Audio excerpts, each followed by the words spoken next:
તો અહીંયા આપણે એક વાસણ લઈ લીધું છે અને 200 ગ્રામ જેવા આપણે સૂકા ધાણા લઈ લીધા છે. તો આ પરફેક્ટ આપણું મેઝરમેન્ટ છે જે આપણે સાઉથ ઇન્ડિયન સંભાર મસાલો બનાવીએ છીએ. એકદમ સાઉથ ઇન્ડિયન સ્ટાઇલ બનાવવાનો છે. તો સરખા એવા અને ધાણાને આપણે રોસ્ટ કરી લેશું સરસ. જ્યાં સુધી એકદમ ક્રન્ચી ના થઈ જાય ને ત્યાં સુધી આપણે ધાણાને શેકી લેવાના છે. તો અહીંયા આપણા ધાણા મસ્ત એવા શેકાઈ ગયા છે. એકદમ આપણા ધાણા ક્રિસ્પી થઈ ગયા છે. જો આપણે તોડીએ તો એકદમ ક્રંચ આવે છે. તો આ ધાણાને હવે આપણે આ રીતનું કોઈ બી મોટું વાસણ લઈ લઈશું અને સાઈડમાં આપણે ઠંડા કરવા માટે રાખી લેશું.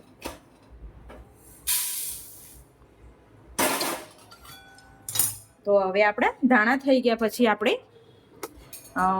75 ગ્રામ જેટલી તુવેરની દાળ લીધી છે. પરફેક્ટ મેજરમેન્ટ છે આ સાંભાર મસાલાનું. એકદમ પરફેક્ટ જ બનશે.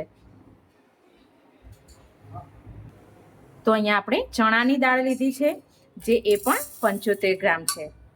તો આમાંથી આપણે 500 ગ્રામ જેટલો સાંભાર મસાલો બનાવીશું પરફેક્ટ આ મેજરમેન્ટ સાથે. તો 50 ગ્રામ જેટલી અડદની દાળ છે અને 40 ગ્રામ જેટલા આપણે ઝીણાવાળા ચોખા આવે છે ને આ રીતના ઝીણાવાળા જે ચોખા આવે છે એ મેં લઈ લીધા છે. તો આ બધી જ વસ્તુને આપણે જેમ ધાણાની રોસ્ટ કરે ને શેક્યા ને એ જ રીતે આને પણ સરખી રીતે રોસ્ટ કરી લેશું. તો જો આપણી ચારે વસ્તુ છે ને એ એકદમ ક્રંચ આવી ગયો છે અંદર. આપણે જો શેકીએ ને તો અંદર એકદમ વાસણમાં અવાજ કરકર જેવો અવાજ આવે છે. તો આપણું આ શેકાઈ ગયું છે. તો ચણાની દાળ, અડદની દાળ, તુવેરની દાળ અને ચોખા આ ચારે વસ્તુ આપણે આ રીતે રોસ્ટ કરી લીધી છે. તો આને પણ આપણે ઠંડુ થવા રાખી દેશું. તો આપણે એક જ વાસણનો ઉપયોગ કરીશું અને એક જ વાસણમાં આ રીતે બધું જ વસ્તુને એડ કરતા જઈશું શેકીને. તો અહીંયા મેં લઈ લીધા છે કાળા મરી અને મેથી. આ બંનેનું માપ છે એ 15 ગ્રામ છે. કાળા મરી પણ 15 ગ્રામ છે અને મેથી પણ 15 ગ્રામ છે. અને અહીંયા મેં લઈ લીધું છે જીરું. તો જીરું આપણું છે 80 ગ્રામ.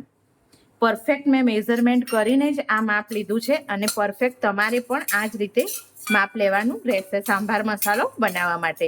તો આ બધી જ વસ્તુને આપણે પાછી ફરીથી રોસ્ટ કરી લેશું જેથી એમાં પાણીનો ભાગ હોય ને જે હવા લાગી ગઈ હોય ને એ એબ્ઝોર્બ થઈ જાય.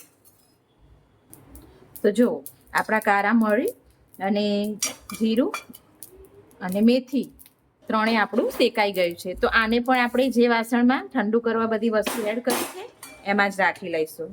તો હવે આપણે એડ કરીશું એમાં જે સૂકા લાલ મરચાં આવે છે ને તીખા છે. આ મેં આને 50 ગ્રામ લીધા છે.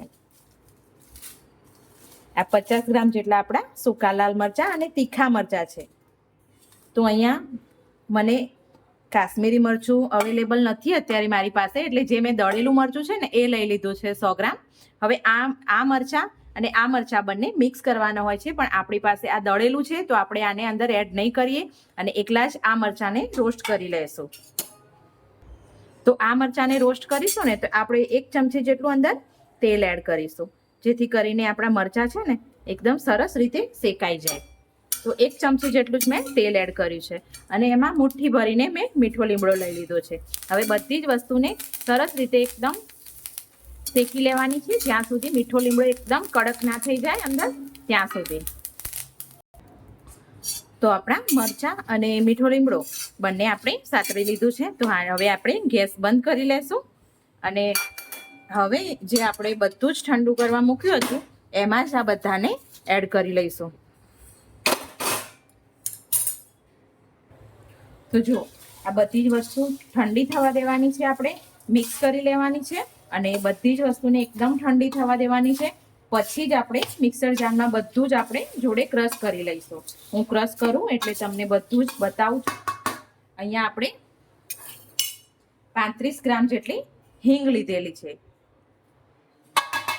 35 ગ્રામ જેટલી હિંગ છે અને 20 ગ્રામ જેટલી આપણી હળદર છે. આ પરફેક્ટ મેજરમેન્ટ સાથે આપણે મસાલાને બનાવવાનો છે. અને અહીંયા મેં 100 ગ્રામ જેટલું આ કાશ્મીરી લાલ મરચું દળેલું લઈ લીધું છે. તો એને આપણે આમાં એડ નહીં કરીએ. પછી લાસ્ટમાં જે મિક્સર જાર આપણે ફેરવીશું એમાં એડ કરી અને બધું મિક્સ કરી લેશું.